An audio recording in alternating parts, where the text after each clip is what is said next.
It was another beautiful day in eastern North Carolina, so we headed to Halfmoon Motocross Park in Jacksonville to get loose and do some coastal Carolina motocross racing. At this point, I have about 17 months on the bike after a nearly 19-year break, and I have no complaints about the progress that's been made.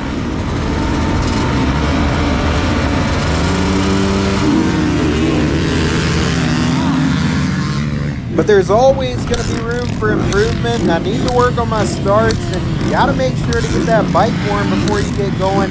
Should not have taken me 7 kicks to get it going again. That was the textbook definition of a slow start.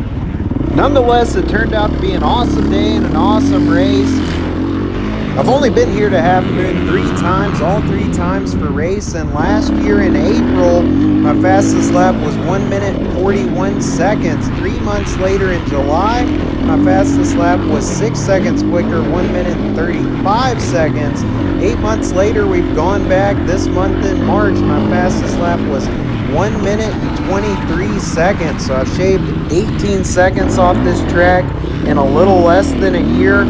Not by practicing the track, but by riding my dirt bike every single weekend I can.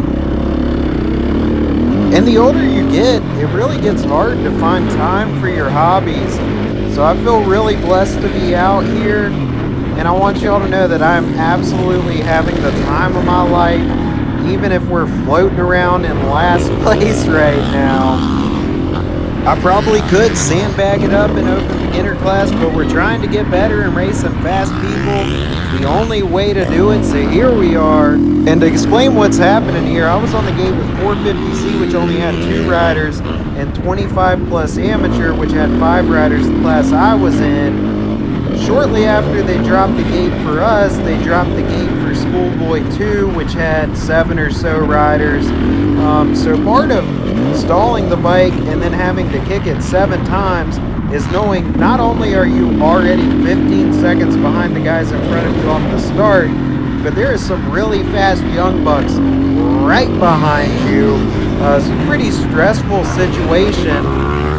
That said, this actually turned out to be my fastest lap of the entire day. This was my 1 minute and 23 seconds lap, so all that adrenaline and stress got manufactured into something beautiful, which was me absolutely ripping in 3rd gear around this track.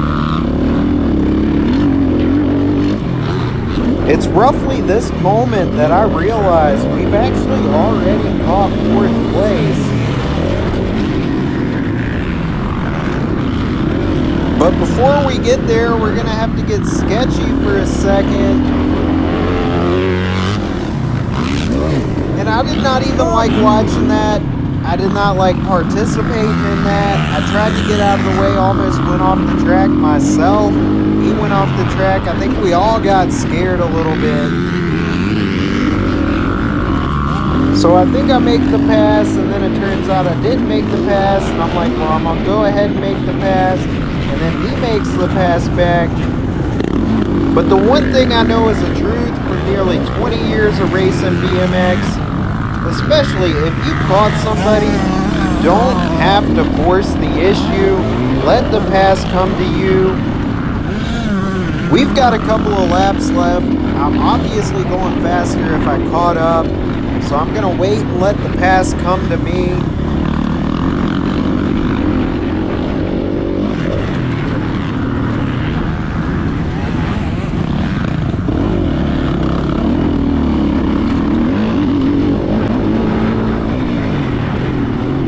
Just like that, we secured the bag, and I'm going to be absolutely ripping on this straightaway just to ensure there's no chance he tries to pass me back again.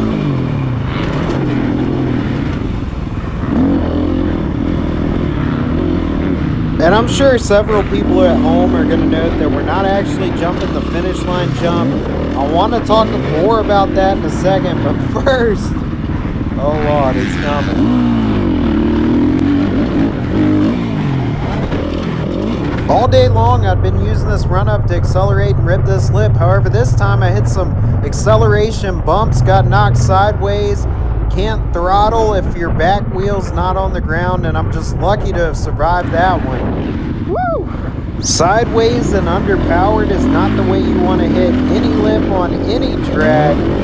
I definitely took several lessons away from that near-death experience. First of all, the track is always changing. Never take anything for granted. I think in that particular instance, I was so concentrated on the lip, I didn't really look at the flat as I was approaching, didn't even notice that those bumps were going to be there.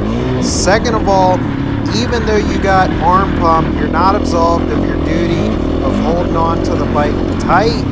And anytime you're standing, squeeze the frame with your knees. That would have prevented the back end from getting kicked sideways as bad as it did. So even though you're getting tired, you cannot let your form break down.